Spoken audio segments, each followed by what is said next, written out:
Kaiser Willys. Woohoo, baby. Welcome to day 2. So we've just about got everything disconnected here. We've got a few things that are a little bit tricky to disconnect. The number one thing is going to be the seats. I can't get the seat bolts out without grinding them off. The number two thing I've got to get off of here, I'll show you real quick. So I've got a handbrake right down here that is riveted in place. I really don't want to grind those rivets off, but I really don't see any other way.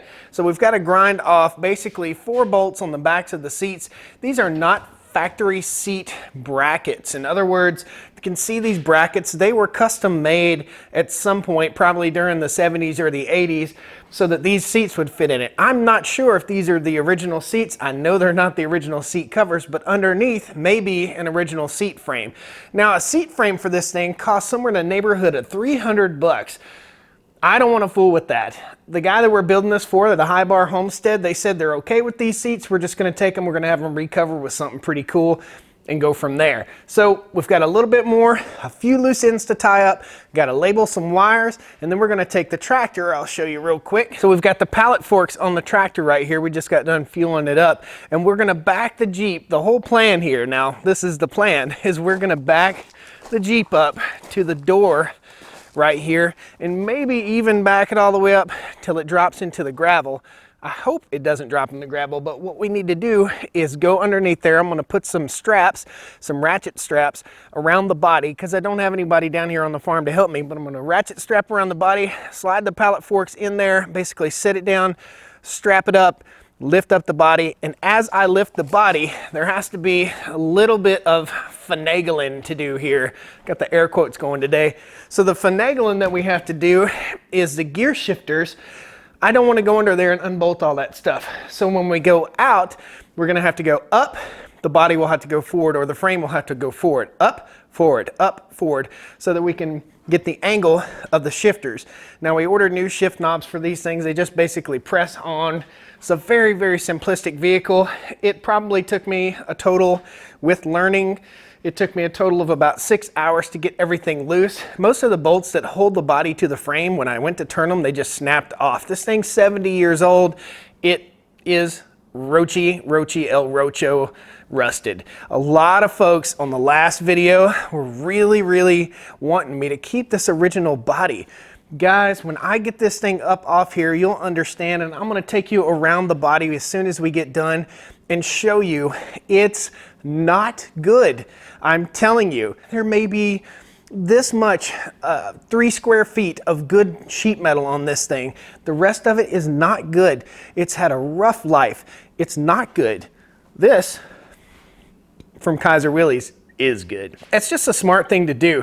I could beat myself in the head and spend 20,000 hours trying to fix up some roached out, rusty junk pile, or I could put a new body on it and spend that time and dedicate that time and money to something that's worthwhile. Once we get it off, I'll raise it up and I'll show you. Bondo that thick, just a mess. Get over here in the light.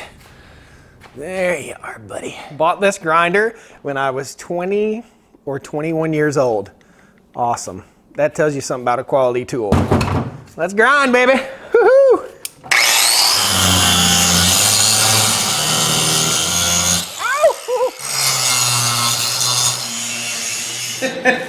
If ever you're grinding and you're in your shop and you smell something that smells like burning hair, well, it probably is burning hair. And if something smells like steak, it's probably you. Give her a little, yeah, there we go. Give her a little smacky poop. Awesome, awesome, awesome. I have not seen underneath these seats. You guys get the first look under the seats. I don't know. Doesn't look too bad. Seat number 2 is gonna be a booger. I'm gonna have to grind a little bit more on this to get it out. All right, give her a little whack. There we go. Rad. A hickory nut fell out from under the seat. Squirrel nest. I think it's time I showed you the upper part of the body and why we are not saving this body. Let me put you in the rear passenger compartment. So what's difficult to see on camera is that this is not flat. This is beaten to death. It has bullet holes in it.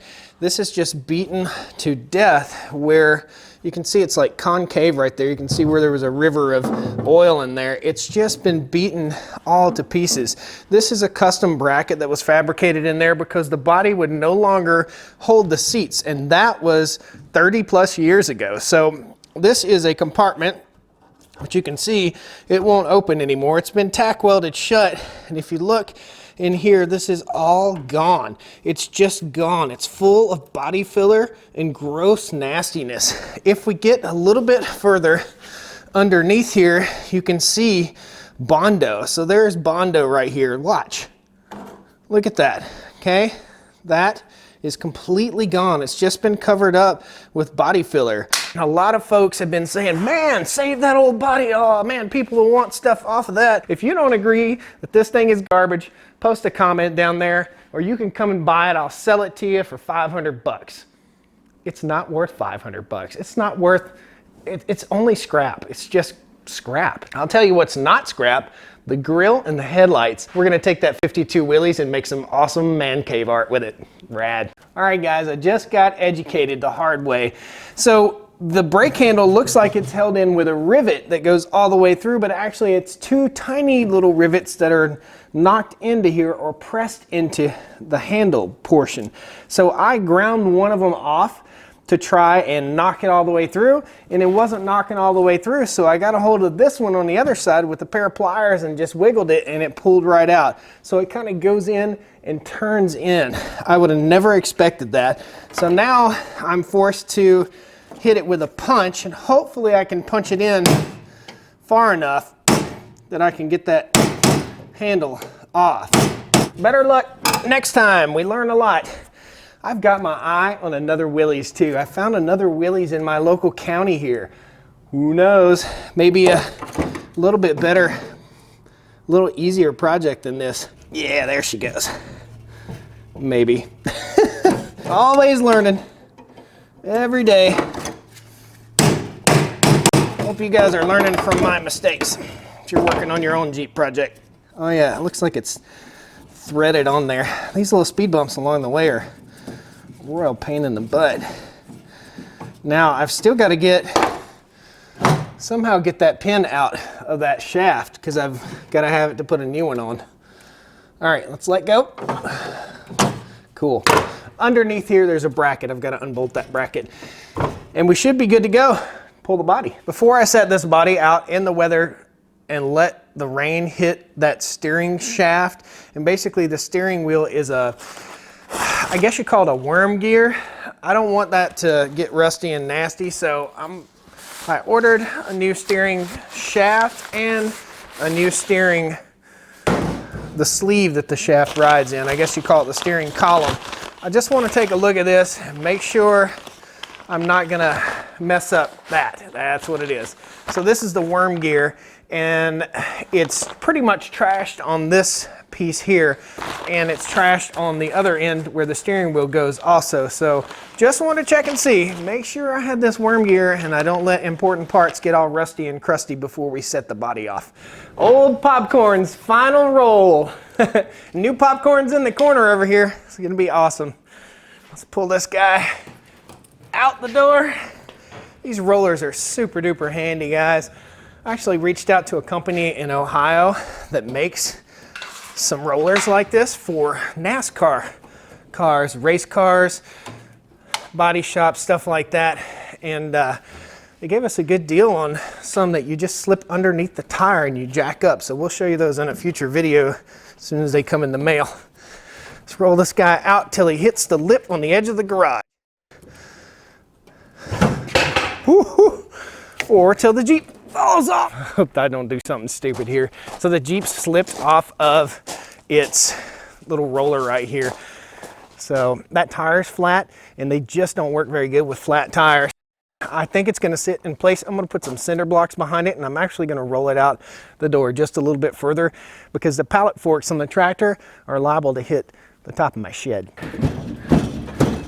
I can just about pick it up. If we had 4 dudes here, Be no problem. If we had 2 dudes here, we probably could pick it up. So I'm thinking in my head right now, what's the best way to do this by myself? Honestly, I think I can get my pallet forks up underneath this Jeep body, but I'm gonna have to sit it on something, maybe a block or something like that, so I can get the forks up underneath it and raise the body up. So, gotta look around the shop here and get creative.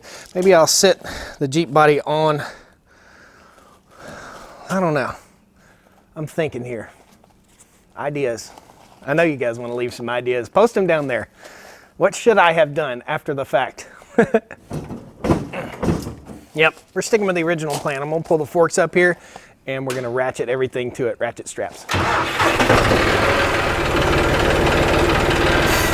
This is fun. We're going to try and get the forks up underneath the dash right here and tip it up. I may be able to tip it up and carry it off. Yep, need a spotter.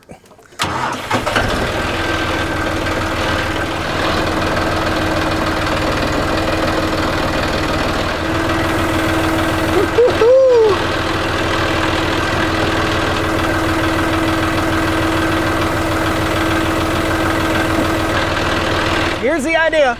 I'm gonna take this strap, I'm gonna wrap it around the back of the Jeep, which is gonna push the Jeep forward and hold it on the pallet forks. As I lift it up, if I drop it, well, it probably won't hurt anything anyway, but I think it's gonna be just fine. I'm gonna ratchet it down really tightly and we'll lift it up. I feel like this is gonna work. I sure hope it does. Nice and slow. Woo-hoo. Gonna back up a little bit. Get off my shift knobs. That didn't work. Best laid plans. Let's talk a little more about plan B. All right, plan B. I've got the current ratchet strap still back here, nice and snug. It's holding everything. That's not the snug end. Right there is nice and snug. And I'm gonna bring another strap over top right here. I'll show you. So I got another ratchet strap right here. Man, I hope this thing's long enough. Man, I'm gonna get me a steak dinner tonight, boys. Totally excited about this. We should be good. Here we go, kids.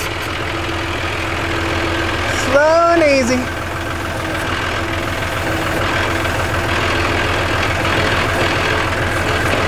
Come on. Back her up a little. Get off of those shift knobs. It seems to be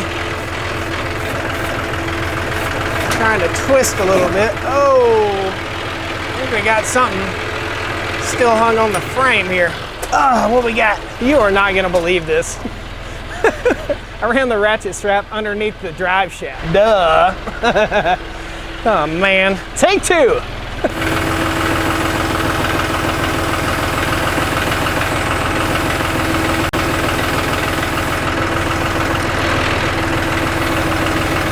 I know it looks like I'm being rough. The tractor is a little bit hard to be smooth with the bucket. Here we go.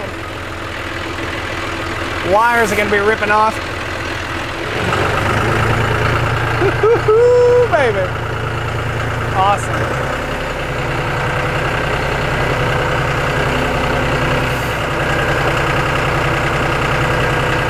Frame, I'm not too sure. Here's your cliffhanger, guys. You're gonna have to wait till the next video to see what the frame looks like. Basically, I'm gonna have to pressure wash it real good, degrease it, take all the rust off, and see where we're at with that. I'm gonna take you underneath the Jeep right now so you can see how gross and how nasty and how bad this thing was, okay? This is why I had to replace it. So underneath the tub here, it's just rotted out. Every cross member, all this stuff is cross members that's underneath the Jeep that are just all rotted out. Here, there's a sag in the middle. There's a sag in the middle here. There are dents in the middle that way. There's a sag in the middle here. It's all beat up. It's full of rust. It's been repaired before. You can see the Bondo. It's just basically paper mache. Here's another bracket that would be holding the body on. It's just paper mache. Look at this. No good. No good, guys.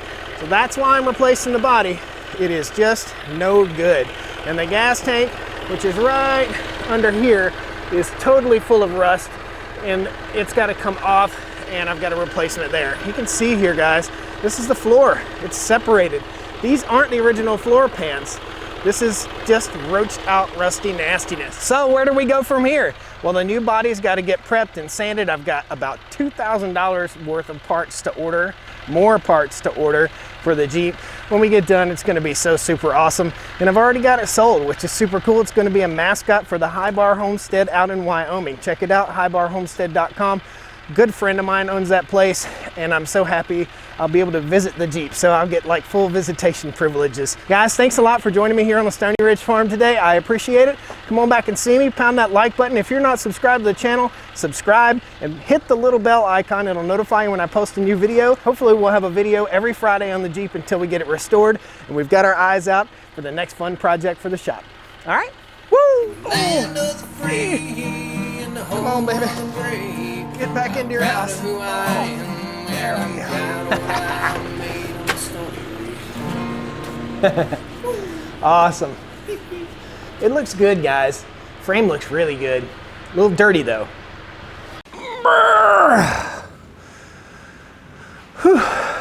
This is Josh, Stoney Ridge Farmer. Welcome back to the farm. That light is so bright. It's a very bright light. I've had this Craftsman wrench set since I was a teenager. That's awesome.